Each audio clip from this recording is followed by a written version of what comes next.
Olá, começa agora na sua TV Assembleia o Contraplano, nosso encontro semanal para falar de temas debatidos no Parlamento e assuntos de interesse da população. Qual o papel da educação no combate ao racismo? Na semana em que se comemora o Dia da Consciência Negra, o Contraplano convida você a entender o que é e qual a importância de se promover uma educação antirracista em nossa sociedade. Como esse trabalho tem sido desenvolvido em escolas e junto à sociedade civil, que resultados e desafios podem ser observados em sua implementação. O Contraplano está começando.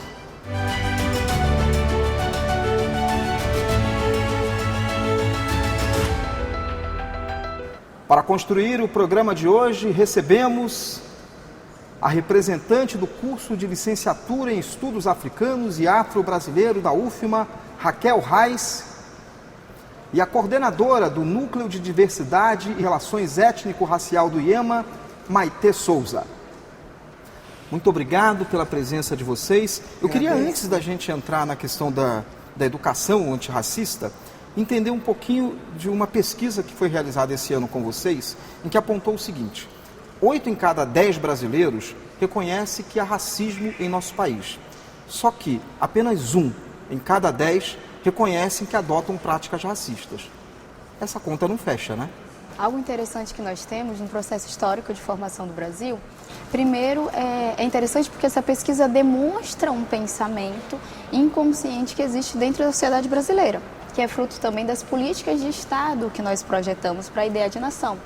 Ao longo do tempo, nas últimas décadas, nós vimos com a ideia da diversidade, de uma diversidade, mas que ela não era plena em sua cidadania.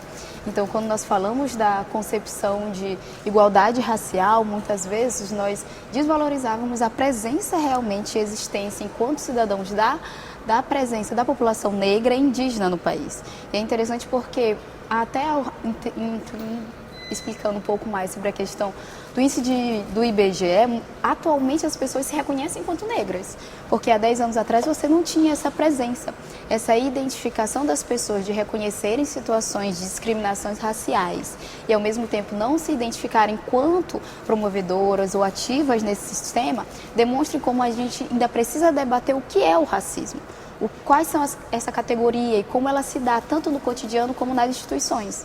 Muitas vezes nós temos um parâmetro do que é o racismo ou a discriminação racial, a partir de uma figura ou de uma situação muito pontual.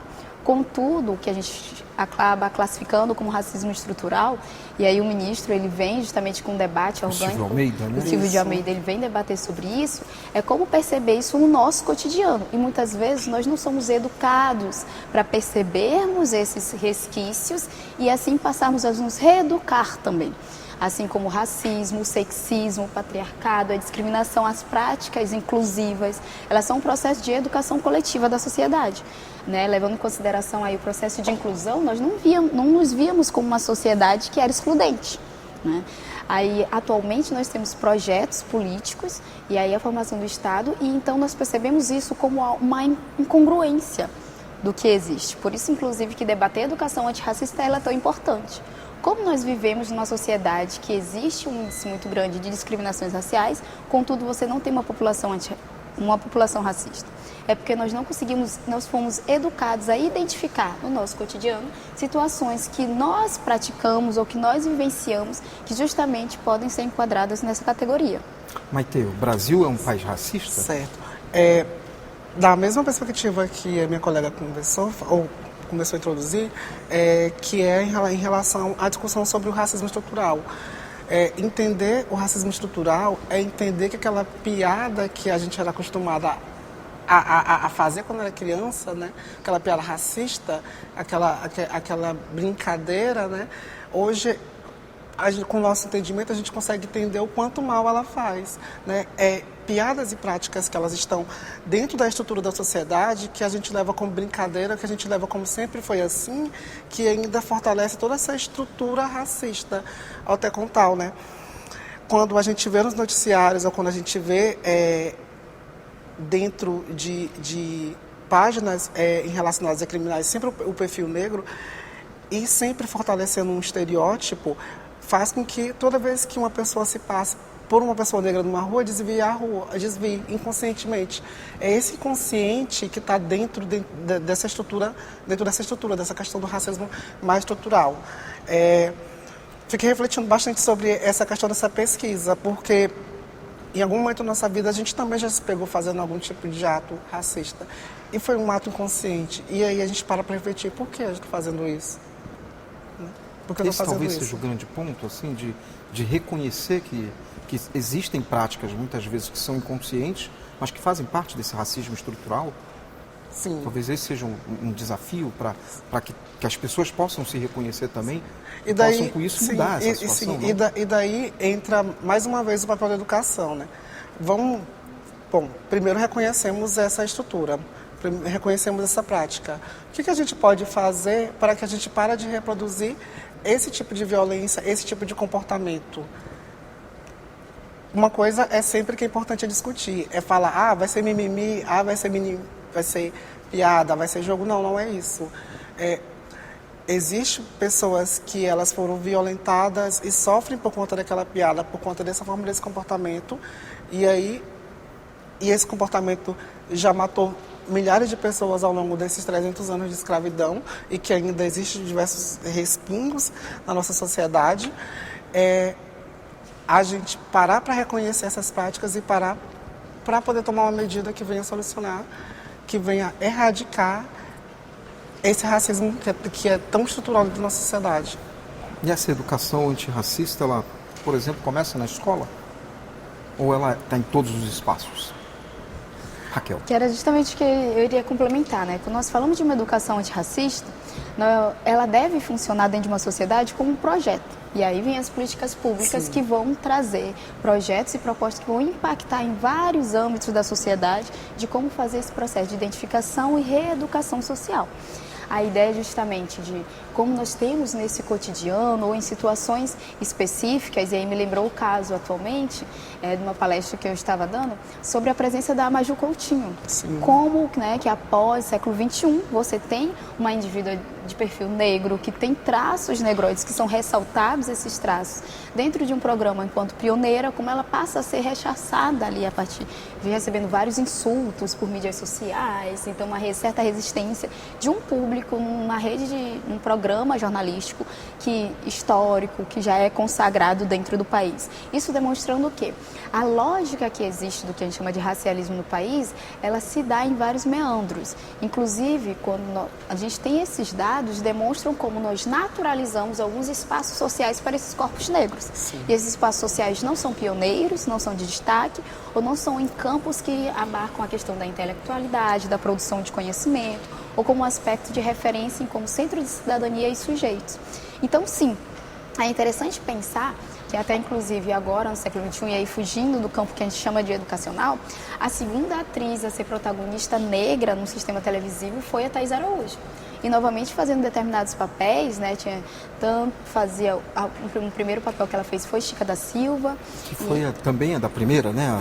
Isso. Décadas anteriores, que é a Zezé Mota, anteriores, né? Com Zezé Mota, que já buscava romper um pouco mais, ficou extremamente estigmatizada com o papel, da forma também que foi abarcado, aí posteriormente Thaís Araújo, e um outro segundo papel que ela fez. Então, duas protagonistas negras ao longo da história, e o último, inclusive, era preta, que se passava nesse contexto, né, de São Luís do Maranhão, uma maranhense. E é interessante pensar que nós não vemos esses corpos com traços negroides ressaltados positivamente nesse espaço. Então, como nós vamos ter uma população que vai naturalizar e, assim, cotidianamente vai reproduzir essas noções de inferiorização no aspecto físico, de traços religiosos, sociais, de espaços onde esses corpos podem estar presentes. Então, sim, é um projeto de reeducação. E aí, pensando nesse projeto de reeducação, pensado nos sistemas de políticas públicas, que vão abarcar desde do sistema educacional básico, ao ensino médio, às pós-graduações e também a formação externa, aqueles que não estão mais no espaço educacional. Como é que eles vão ser atingidos? E aí nós temos outras formas de sistema de políticas públicas, que é quando a gente exige das empresas, tanto públicas quanto privadas, um processo de formação e diversidade da formação básica ali, de quem vai fazer parte parte de determinada empresa, que passa a ter uma diversidade na sua formação e logo assim também passa a ter um olhar diferente de público, de formação de projetos e de como atender essa sociedade. Então, a televisão, o sistema de rádio, os meios de comunicação, tanto o sistema escolar regular, que nós chamamos, né, mas outras formas também de educação, elas estão presentes. Por isso que a educação antirracista, ela é um processo civilizatório e é um projeto de sociedade para o qual nós queremos. E aí, como sociedade, como todos, várias formas que nós temos de educar a nossa sociedade para identificar, perceber e assim repensar sobre as nossas práticas, sobre aquilo que nós reproduzimos, aquilo que nós vivenciamos. E hoje em dia já temos isso no nosso cotidiano, né, de questionar a existência ou não presente em determinados corpos, em determinados espaços. E assim, sim, impactar e fazer refletir e modificar as atuações. Essa compreensão dessa identificação de uma cultura mais eurocêntrica que está presente em nossa educação é o ponto também crucial disso, de poder compreender que a cultura africana é uma cultura que também faz parte da origem dos brasileiros? Sim, sim.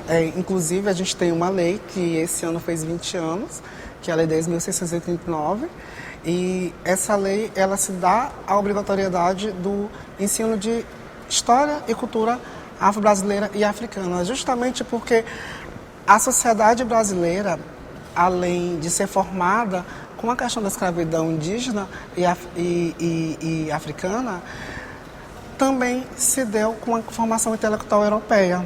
E essa formação intelectual europeia sempre colocou as pessoas brancas, pessoas de pele clara, como um modelo de pessoa, né? Como algo que, se fosse de chegar numa etapa em que as pessoas fossem civilizadas, as pessoas de descendências europeias e as pessoas que não são de descendências europeias sempre foram vistas desse lugar de subalterno.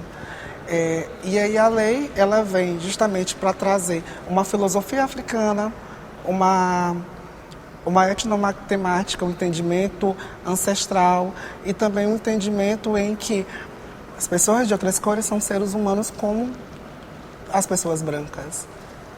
Então a gente passa por esse processo. E em 2008 a gente tem a lei, que eu não vou recordar o nome, não sei se a Raquel consegue recordar, que é a lei que faz o complemento com História e Cultura Indígena, justamente... 1645. Isso. Que ela faz um complemento com a discussão de História e Cultura Indígena dos povos originários, que vem nessa discussão, né, da diversidade étnico-racial, das relações étnicas e raciais. E é justamente, né, para a sociedade brasileira tomar um processo de consciência que sim houve escravidão, porque até um tempo desse existe uma discussão que não havia escravidão, mas que se as pessoas elas estavam aceitando estar nessa condição, e a história está aí para mostrar que não, né? E também todos esses processos de violência, e assim também como os processos de lutas, como a formação dos quilombos e todo o processo de resistência que a gente tem do movimento negro no Brasil, desde a fundação da Fundação Palmares e a conquista das leis de políticas públicas que a gente tem hoje presente. Como é que cresce a cabeça de uma criança negra com a construção de uma proposta de educação pautada no eurocentrismo, por exemplo? De não reconhecer essas origens, essas raízes também da história africana? Deixa eu só... Tu conseguiu se perceber uma época em que, tipo assim, eu sou negra? Sim.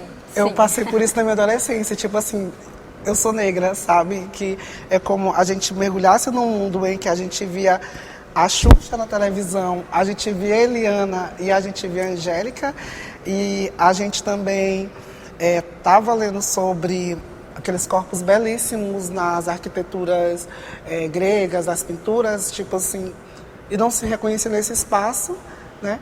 E aí, quando a gente começa a ter essa abordagem em que a gente para refletir, que a gente sobre a questão do racismo que a gente vivencia, a gente pega e para.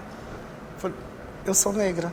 Então, tipo assim, a gente demora a perceber que a gente é negra, porque é um processo tão violento que a criança e o adolescente passa de racismo na sociedade e na escola, em que se nega a aceitar que é uma pessoa negra. Na licenciatura de Estudos Africanos e Afro-Brasileiros, nós trabalhamos com o que nós chamamos de 4 eixos, né? E aí, cinema, literatura, epistemologia e... Agora me fugiu outro. Cinema e literatura. Na geografia? E geografia? Isso, questões geográficas, então, no mundo. E é interessante porque eu vou associar tanto essa pergunta quanto a pergunta anterior, que pensar no sistema educacional, e aí eu vou dar um exemplo, né? Um exemplo prático do que a gente pode pensar, principalmente para abarcar as pessoas que não estão necessariamente no espaço da escola. Me faz pensar ainda a questão sobre o eixo de cinema. Nós geralmente trabalhamos cinemas voltados para produções africanas, cinema angolano, cinema moçambicano. E é interessante pensar no filme Wakanda, né? Como foi impactante para as sociedades a nível mundial ter uma percepção do continente africano que não fosse associado à noção de miséria e mazela. Porque nessa visão eurocêntrica, que não abarca só o Brasil, mas a partir de um projeto também, né, maior imperialista, nós temos esse centro que é visto como centro social e humano.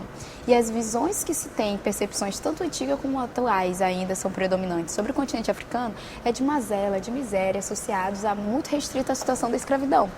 E é interessante porque logo no período que o filme foi lançado, tanto as crianças como adultos começaram, né, a se identificar com uma representação que seria ali de uma cultura negra, africana, que não era associada à mazela ou à miserabilidade. Levar que no Brasil, se nós levarmos em consideração, fizermos aí um levantamento, existem produções cinematográficas que estavam associadas sobre, mas se nós pensarmos nos clássicos, era Carandiru, que trazia ali um filme muito bom, mas que trazia toda uma problemática voltada para o sistema, voltado para a questão da população negra, e outro seria o Paió, né? Então, é interessante como o impacto, né, que nós, inclusive, no curso trabalhamos com ciclos de cineclubes, e aí nós trabalhamos com o filme, como as pessoas, tanto as crianças como os adultos, sentiram-se identificados. Porque, infelizmente, nós vimos de um período, da década de 80, da década de 90, que nós não tínhamos essas representações midiáticas, levando em consideração também o futebol. Levar em consideração todo o sistema do Campeonato Brasileiro de Futebol, os estaduais, a nível internacional. Sim. Como nós tivemos situações de racismo, onde leva justamente isso a um tema, né? A como esses jogadores, quando eles são reeducados, né? E aí nossos jogadores que estão a nível internacional, a nível também nacional, quando eles passam um processo de reeducação, eles já não enfrentam essa situação de discriminação racial dentro do campo da mesma maneira que se enfrentava há 20, 30 anos atrás, onde não se tinha esse debate. Será que racismo no futebol só tem até agora? Será que eles são xingados especificamente nesse período? Não, mas havia um silenciamento, porque durante muito tempo não era positivo ser negro. Quem era ser bom ser negro no Brasil? Não era. As associações midiáticas de formação educacional, quando abríamos o livro didático, a representação dos corpos negros era na situação da escravidão, era na situação da miséria, todo um sistema de salvar o continente africano, que as crianças estão morrendo. Então você não tinha representações positivas atreladas à concepção de formar uma identidade negra saudável e positiva. Inclusive, eu sempre digo que eu me tornei negra muito recentemente, a partir dos 20 anos. Eu lembro que, inclusive, eu queria fazer jornalismo, porque a figura negra de referência que eu tinha muito marcante era a Glória Maria, né? Enquanto uma referência positiva, e minha mãe sempre me estimulava a questão da educação, estudar, mas você não tinha uma outra referência. Nós tínhamos a Globeleza, que é uma referência interessante, mas muito associada ainda à noção de sensualidade do corpo negro, do estereótipo da mulher negra, mas não com um elemento de intelectualidade. Então, eu não me via muitas vezes representada. Inclusive, na faculdade, que nós temos uma escassez muito grande de corpos negros, enquanto professores universitários, ainda mais de mulheres, foi quando eu tive a minha primeira professora negra, né, dentro de uma universidade, que eu lembro que me marcou. E isso foi um marco tanto pessoal, mas como é um marco social também. Eu, quando entro com esse corpo, com esse black, eu saí recentemente da rede municipal do Paço do Lumiar. E os alunos ficavam encantados só com a presença de eu usar o meu cabelo natural. Porque eles não tinham essa associação, fazer essa associação de uma mulher, de um corpo negro, que ressalta os traços negroides com elementos positivos, né?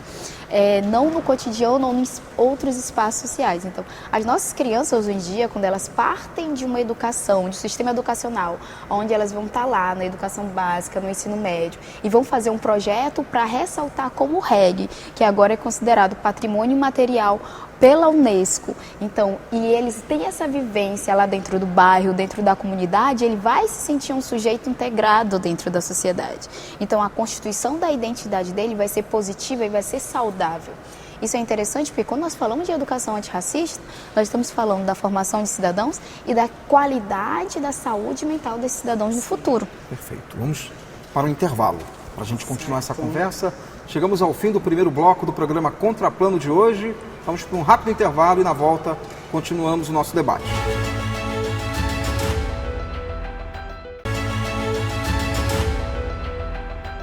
O Contraplano está de volta pela sua TV Assembleia hoje para conversar sobre educação antirracista. Maite, queria que você falasse para a gente um pouco como é que funciona lá no IEMA, o Núcleo de Diversidade Étnico-Racial, é isso? Isso. O núcleo ele foi fundado esse ano e ele vem justamente para poder fortalecer as diretrizes curriculares que a gente tem dentro de diversos parâmetros sobre as questões relacionadas à diversidade étnica-racial, à cultura afro-brasileira, africana e índio-descendente. A formação do Estado brasileiro, né, com a questão da formação mesmo, a formação identitária, e também esse núcleo vem também fortalecendo as discussões de direitos humanos dentro do IEMA. Além de se trabalhar a data do dia 20 de novembro, que é o dia de Zumbi dos Palmares, que é um importante líder para a luta contra a escravidão, e até mesmo um símbolo de referência, de resistência que a gente tem, que a gente fortalece dentro das discussões da sala de aula, até contar para a gente ter pessoas de referência dentro das lutas. A gente trabalha numa pauta, num calendário antirracista, discussões antirracistas. A gente estamos com uma instrumentalização que a gente chama de letramento racial, em que nesse letramento racial a gente vai fortalecer com os professores o combate à intolerância religiosa. Estamos num estado, no Maranhão, em que as religiões de matrizes africana, elas têm a sua presença, a presença reconhecida e nem digamos assim reconhecida, mas assim, uma presença que é respeitada, que está ali dentro da matriz, que está ali dentro da construção da sociedade maranhense, que são os povos de terreiro. Então, temos muitos alunos que eles têm que, por conta da liturgia religiosa, precisam usar certas indumentárias. Então, a escola já dá esse abraço, né, para que o aluno possa usar seu turbante, que o aluno possa usar sua guia. E a gente vem fortalecendo essa discussão sobre intolerância religiosa dentro da escola, porque ainda muitos alunos, eles se reportam para a gente, para a direção, né, e a professora Criciele, nossa diretora, ela tem o maior cuidado de estar recebendo e também de estar contribuindo, fortalecendo nessas discussões de intolerância religiosa, passar a discutir com os alunos que a forma daquela rejeição que ele está tendo com aquele aluno por estar usando uma guia é intolerância religiosa, é racismo, e a partir daí a gente trabalhar para combater o racismo. E também dentro do IEMA, a gente está construindo um calendário de atividades e instrumentos mesmo pedagógicos para estar se discutindo cada vez mais as questões dos povos originários. Além de trabalhar as questões afro-brasileiras e africanas, a gente também vai estar trabalhando as questões dos povos originários, povos indígenas no Maranhão. Nesse tipo de trabalho, Raquel, o papel do educador é fundamental, né? Sim. E daí talvez a articulação que se faz, por exemplo, com o curso de licenciatura em estudos africanos que tem na UFMA, o pioneiro dentro do país, não? Sim. E é justamente a licenciatura em estudos africanos e afro-brasileiros, ela começa, né, com um movimento pioneiro, inclusive, em 2015, voltado para justamente pensar em como implementar a Lei 10.639, sendo que você não tinha professores que estavam formados a partir dessa base. Nós temos um currículo ainda, um currículo universitário que é extremamente eurocêntrico. Então, como abarcar e exigir que os professores na educação básica, que já estão lá, que a gente chama de presentes na escola, eles efetivem algo que eles não tiveram uma formação adequada para fazer. Justamente por isso nós temos projetos também de cooperação técnico-colaborativa com a SEDUC, com o próprio IEMA, que é voltado tanto para a formação de novos professores, como de formação continuada dessa rede, né? Dos professores que já estão atuantes na rede, tanto na educação pública como também na educação privada, porque nós temos projetos voltados para amplos, de ampla leitura e justamente voltados para a SEDUC e trabalhando com o IEMA, pensando em como possibilitar esses professores, instrumentalizá-los, de como trabalhar tanto os temas como novos projetos nesses espaços educacionais. E a importância da gente ter um calendário, que a gente chama, né, de calendário antirracista e emancipatório. E a educação antirracista e emancipatória está associada a isso. Nós, de forma geral, nós temos vários grilhões que nos prendem, as várias concepções que muitas vezes são excludentes e são violentas na ideia da não existência do outro. O outro não pode existir com suas contas, com suas guias. A existência dele fere a minha existência. Isso é um processo violento duplo, tanto no processo discriminatório para com o outro, mas como aquele sujeito que muitas vezes reproduz isso. E no espaço escolar, esses sujeitos são crianças, são adolescentes, que reproduzem uma violência. Como é que eu não quero que você exista dentro da minha sociedade, né? Então, justamente, a licenciatura ela contribui tanto com a formatação de professores, mas também profissionais que vão atuar dentro das secretarias municipais, dentro das secretarias estaduais. Ao longo do processo de formação, o curso tem 4 anos, a partir do segundo bimestre nós já temos projetos onde se participa de formação de seminários, tanto em escolas quanto dentro da universidade, né? Aí para abarcar outros estudantes dentro do espaço universitário e assim ter esse contato direto. Então, com alunos, com as comunidades onde nós estamos presentes, a Viana é um dos elos, e também indivíduos que já estão dentro da escola. Pensar, tem um projeto Afrofuturista, que é um projeto a nível nacional, que o IEMA também tem, então nós trabalhamos com parcerias, né? O LIES Afros faz a orientação desses alunos, e esses alunos são escolhidos a partir de um critério mais amplo, não é simplesmente aquele aluno que tem ótimos resultados dentro da escola, mas aquele aluno também que nós vemos que ele pode ali estar mais afastado, aquele aluno fudão, para evitar a evasão escolar. Nós percebemos um grande engajamento que se tem. Está tendo agora, recentemente, o encontro ABPN, Associação Brasileira de Pesquisadores Negros. E aí nós temos representantes, alunos do ensino médio do Maranhão, que estão indo do IEMA como afrofuturistas, né? Então, são do projeto. Então, são alunos que, inclusive, não se viam totalmente integrados dentro do espaço escolar, mas ali a possibilidade, a partir de uma educação antirracista, de começar a se perceber como sujeitos e produtores de conhecimento.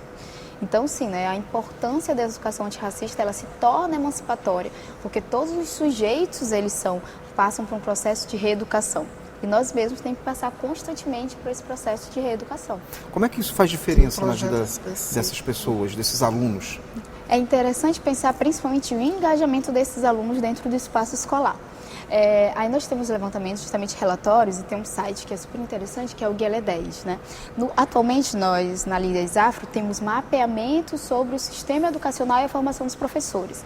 Inclusive, teve um aluno do curso que teve o projeto de pesquisa dele, foi premiado nacionalmente pelo CNPq, que era para ver o impacto das atuações de alunos que foram formados e do processo de tanto acesso como manutenção. O que nós percebemos? Quando esses alunos eles se sentem integrados, nós temos um engajamento maior e melhores resultados das notas, inclusive, e um menor nível de evasão dentro do sistema educacional. E aí levar em consideração bairros, que são os bairros quilombolas que nós temos dentro da Liberdade, do Coroadinho, o engajamento que esses alunos passam a ter e a valorização, o nível de violência e de conflitos internos. Quer dizer que a evasão pode, por exemplo, ter essa como uma das causas? Uma das causas. É interessante porque justamente me fez lembrar, pensar em alguns conflitos que a gente passa dentro da escola, que é até natural, de como integrar esses alunos. E teve uma situação que eu vivenciei enquanto professora, que foi um aluno meu que ele simplesmente não via uma importância adequada àquilo que ele estudava na história. Ele dizia para mim que não, professora, isso daí não tem a ver com a minha vida, né? Para que eu estou estudando isso? Para que eu estou estudando história? E aí algo interessante que ele me disse foi o seguinte: eu aprendo muito mais ouvindo música, aprendo muito mais ouvindo Racionais. E é interessante também porque o MC Racionais eles foram reconhecidos atualmente, foi considerado como doutor honoris na Universidade Federal na Bahia, né? E o que é interessante, na licenciatura também nós temos isso como eixo, a musicalidade como eixo, inclusive o CD do MC Racionais foi o primeiro a ser utilizado. Então você a partir de um processo educatório, onde você coloca esse indivíduo, o aluno, enquanto sujeito e centro dessa educação, ele se sente participante. Então, ele vai tanto ter um retorno a nível de engajamento ao longo do processo escolar, como também de implementação e envolvimento dentro das comunidades onde ele está presente, onde ele atua. Eu recentemente estava trabalhando na escola doutora Fátima Oliveira, que é na área rural do Passo Limiar, perto da sede da Maioba. E aí é super interessante quando a gente trouxe o trabalho e o projeto de trazer a musicalidade e o ritmo, né, da Maioba, para eles perceberem como que dentro desse ritmo você encontra ali conhecimento de musicalidade, de estrutura social, trabalhar matemática, trabalhar história, trabalhar biologia, como eles lidam com o espaço do território. E o nível de engajamento dos alunos é muito bom. Inclusive, a escola doutora Fátima Oliveira é uma escola que tem vários resultados positivos, teve uma diminuição no nível de violência interna e no espaço da comunidade envolvia os alunos, que muitas vezes estavam associados, infelizmente, a conflitos dentro da escola ou fora da escola. E agora você tem justamente um projeto que foi feito, que é de pacificação. Então, esses alunos se sentem mais incluídos dentro do espaço escolar e se sentem justamente, conseguem formar uma noção de cidadania que seja pacífica e ampla. Maite, vamos... Sim. Além da questão do combate à evasão que a gente tem da escolar, né, a gente pensar o IEMA ele tem quase 15 mil alunos, são 34 unidades plenas, fora as unidades vocacionais. Recentemente, o IEMA ele foi vencedor, o IEMA da unidade Taquibacanga, da edição 2022 do prêmio Luiz Alves Ferreira, que é o prêmio Luizão, de promoção à diversidade e combate à discriminação.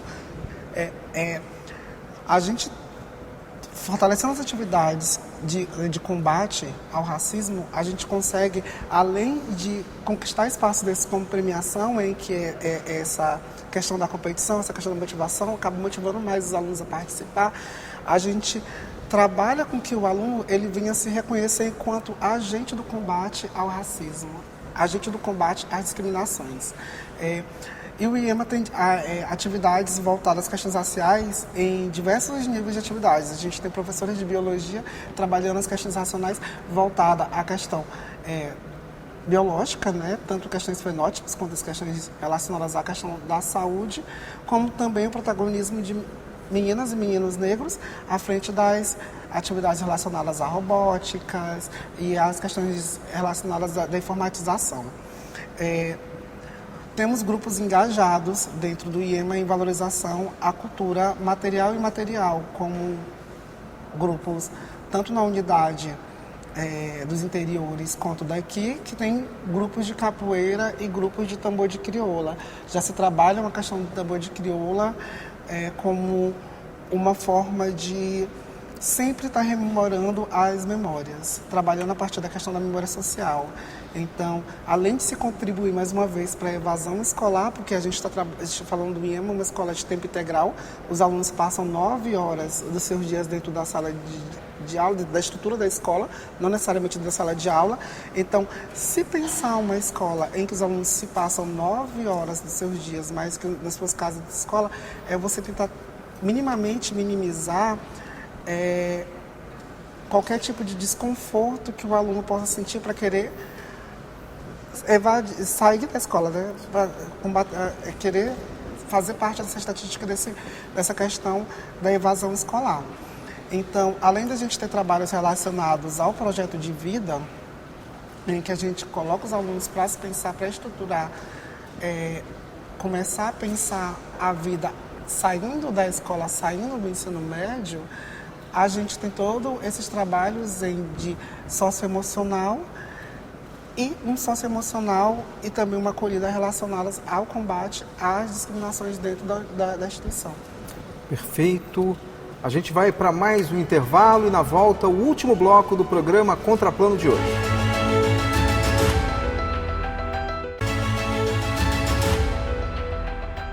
Voltamos para o último bloco do programa Contraplano aqui pela sua TV Assembleia. Hoje conversando sobre educação antirracista. Nossas convidadas, a representante do curso de licenciatura em Estudos Africanos e Afro-Brasileiro da UFBA, Raquel Reis, e a coordenadora do Núcleo de Diversidade e Relações Étnico-Racial do IEMA, Maitê Souza. Ao final do último bloco, a gente falou muito dessa experiência de educação antirracista por dentro das escolas, né? Mas ela não precisa ser só por dentro das escolas, ela pode ser também de outras formas, né? Seja por meio de ações junto à sociedade, seja dentro de uma emissora como essa, promovendo um debate como esse. Sim, inclusive é uma das preocupações da licenciatura de estudos africanos, né? Dentre os eixos que nós temos, nós trabalhamos com literatura, inclusive nosso primeiro eixo com literatura teve a presença da Conceição Evaristo, a madrinha do curso é a Nilma Lino Gomes, nós trabalhamos com música, com cinema, e aí nos faz pensar o Maranhão, pelo menos pela Secretaria Estadual de Igualdade Racial, tem cerca de 1.500 comunidades quilombolas. Né? Inclusive quilombos urbanos, onde nós não conhecemos ou não sabíamos da existência desses territórios enquanto quilombos urbanos. E aí, dentro do curso, nós temos um processo de formação em que os graduandos eles já estão nesses espaços desde cedo. A partir do segundo, terceiro bimestre, nós fazemos processos de aulas campus dentro de espaços, comunidades quilombolas, de comunidades indígenas, de bairros periféricos. No Maranhão, nós temos uma autoidentificação de 80% da população enquanto negra, então preta ou parda, levando em consideração aí espaços onde nós temos centros de práticas culturais, o tambor de crioula, o reggae e a atuação dentro dessas comunidades, a partir de parcerias diretas ou então com parcerias com outros centros educacionais também. E aí pensa quando a gente consegue impactar nesses espaços, que é tanto para o processo não só de pesquisa. Muitas vezes esses espaços eram vistos como objeto de pesquisa. Então, as quebradeiras de coco, ou o tambor de crioula, ou o Bumba Meu Boi era visto como objeto de pesquisa, onde nós, enquanto pesquisadores, de uma maneira muito eurocêntrica e academicista, iríamos lá, estudávamos e retornávamos, não tínhamos retorno desse resultado para dentro da própria academia. Então, se fechava nos muros da universidade. Não tinha um retorno, muitas vezes nós não tínhamos projetos, tinha um retorno direto para essa comunidade, ou mesmo de publicizar. Levando em consideração aí, tanto relacionado ao reggae, que foi considerado patrimônio cultural e material, como o tambor de crioula, o Bumba Meu Boi, e as riquezas que você tem na formação, porque para eles serem identificados desse jeito, você tem que ter estudos de pesquisa extremamente robustos que vão demonstrar a importância do saber, da ancestralidade, da concepção histórica. E aí nós temos frente de atuação nos bairros. O Saviano é um dos nossos polos, as escolas onde nós temos presentes e comunidades quilombolas também ao longo do estado do Maranhão. Para além disso, nós pensamos em participar de projetos, né, que têm essa relação com a África. Em 2018, nós tivemos a primeira, 2017, inclusive, a primeira experiência que foi levar alunos da graduação para Cabo Verde. Eu estive presente nesse processo de experiência e depois nós temos associações com Moçambique e a partir disso, inclusive, fazer estudos em paralelos e apresentar à comunidade. Nós temos que ter um retorno. Eu mesmo participei, logo que cheguei, de processo de formação de professores da educação quilombola aqui no estado, né, trazendo resultados nas nossas pesquisas que estão associados a esse processo de aproximação e também voltados para a produção. Na licenciatura, todo semestre nós temos um eixo, né, bimestre aí de professora, nós temos um eixo e esse eixo ele tem que ser voltado para a produção de planos de aulas e impacto dentro das escolas.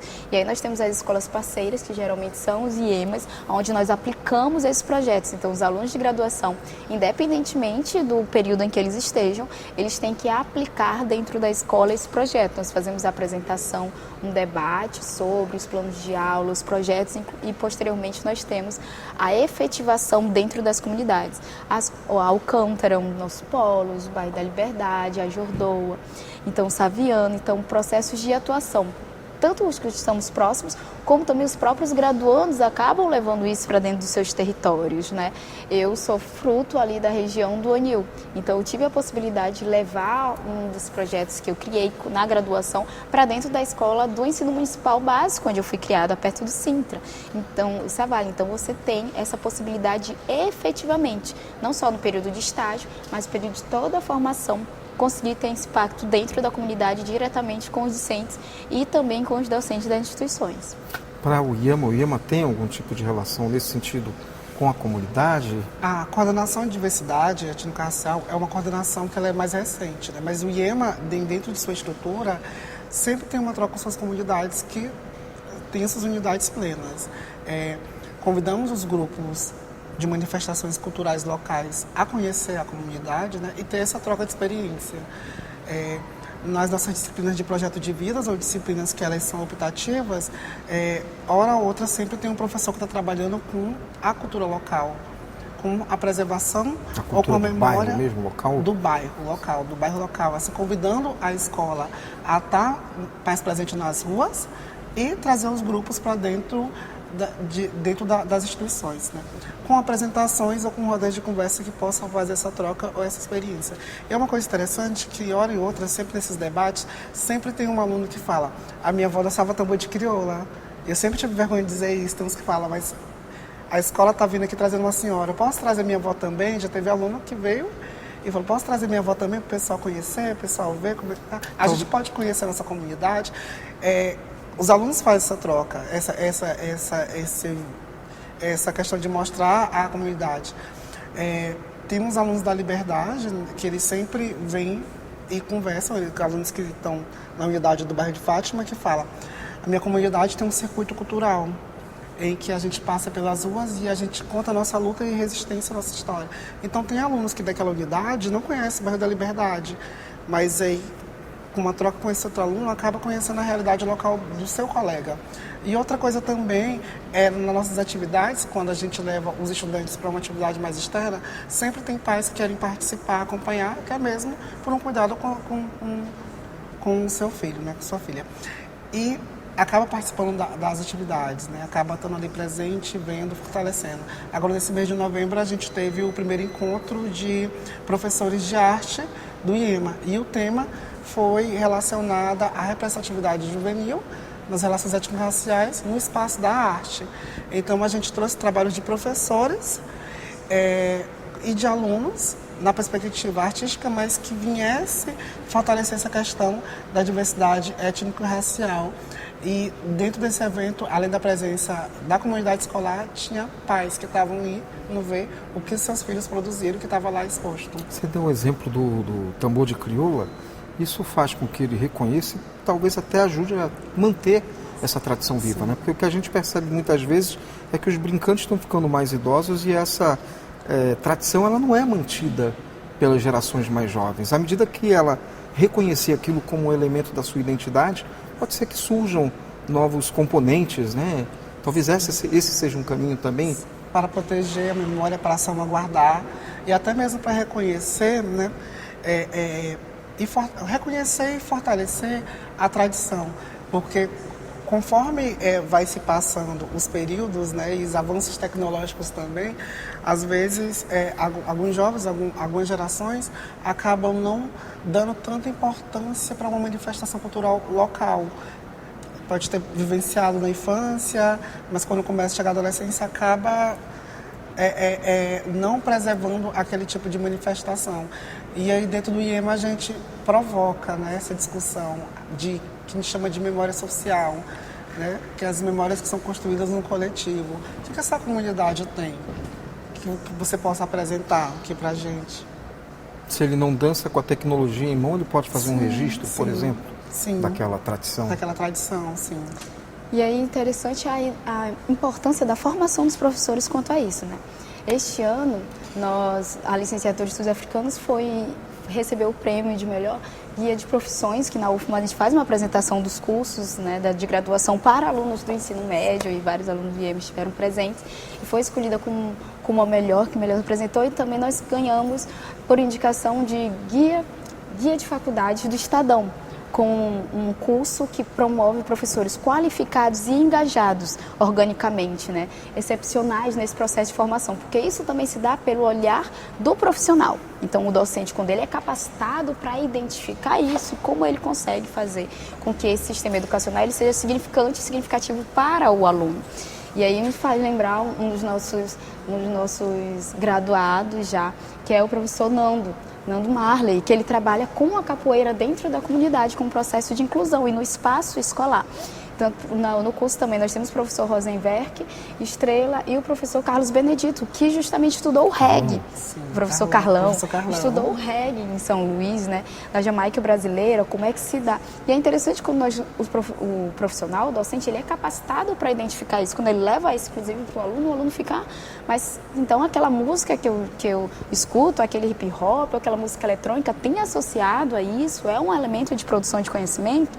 Na licenciatura de Estudos Africanos, a nossa conclusão do curso não é apenas com monografias. Tem vários eixos de apresentação. Nós tivemos já apresentações teatrais, inclusive associadas ao processo da capoeira. Nós tivemos produção cinematográfica, então um documentário sobre a presença do hip hop em São Luís e como ali na região do Bacanga ele consegue promover um processo de cidadania e de inclusão, de resgate desses jovens que estavam ali fugindo para situações de marginalidade e até de criminalidade. Então, quando nós temos um profissional, um professor capacitado para ter esse olhar, quando ele chegar lá na comunidade, ele vai conseguir fazer um mapeamento, um professor orgânico, um mapeamento, e conseguir justamente mobilizar os alunos para que eles tragam isso, né, para dentro do espaço escolar. Fazer um mapeamento. Vamos fazer um projeto aqui sobre São João. Então, vocês conhecem, o professor, claro, ele já tem que estar ciente, ele já fez um mapeamento inicial, mas vocês conhecem alguma comunidade, tem um grupo de boi daqui da comunidade, então como nós podemos trazer eles? E assim os alunos, eles acabam promovendo também essa formação.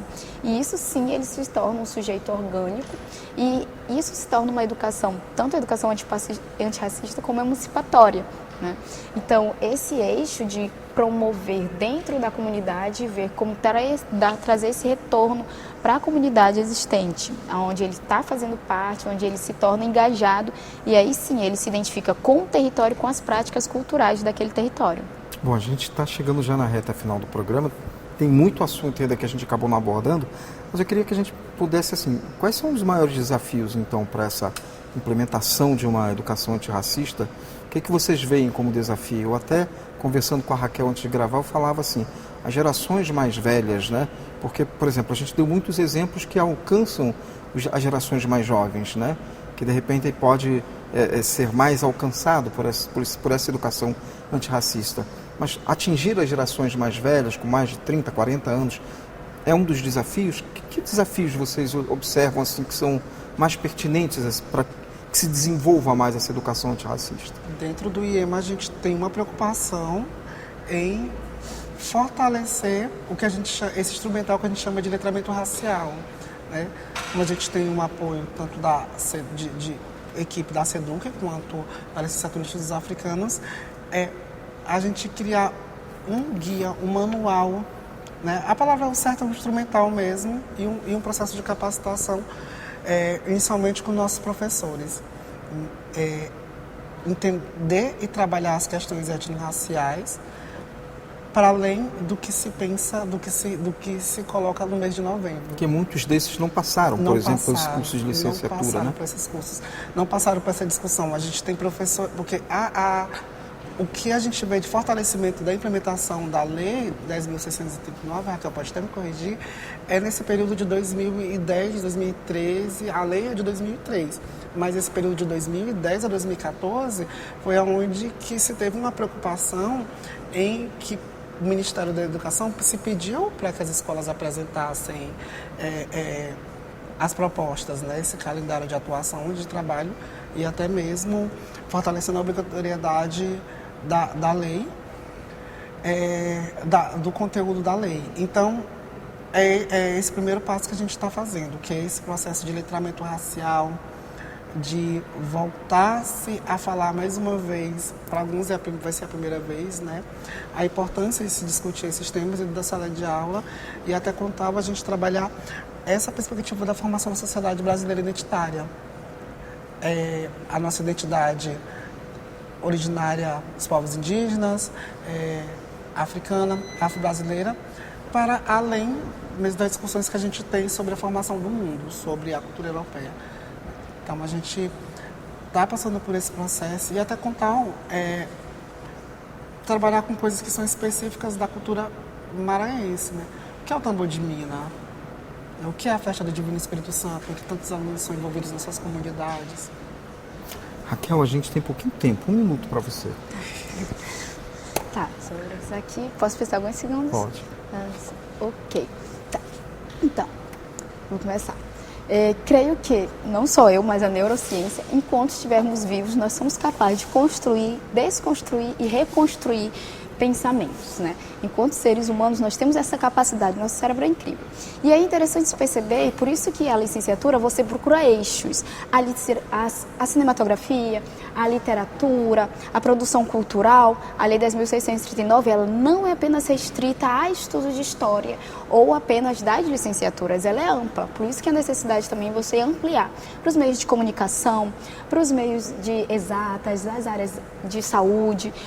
Quando você tem uma sociedade que está atrelada a uma educação antirracista, você vai ter sim esse resultado modificado. O exemplo que nós demos, né? Como no futebol, a gente pode atingir um homem de 45 anos que torce para um time. E aí ele se vê envolvido em um debate sobre a situação de discriminação que um jogador passa no campo. Ele não está mais na escola, ele pode até não ter mais filho. Como que agora, tanto no Enem ou em outras situações, assistindo uma novela, um filme, a pessoa ela pode refletir sobre aquela condição daquela mulher, daquela pessoa negra, ou então de como a população incorpora isso.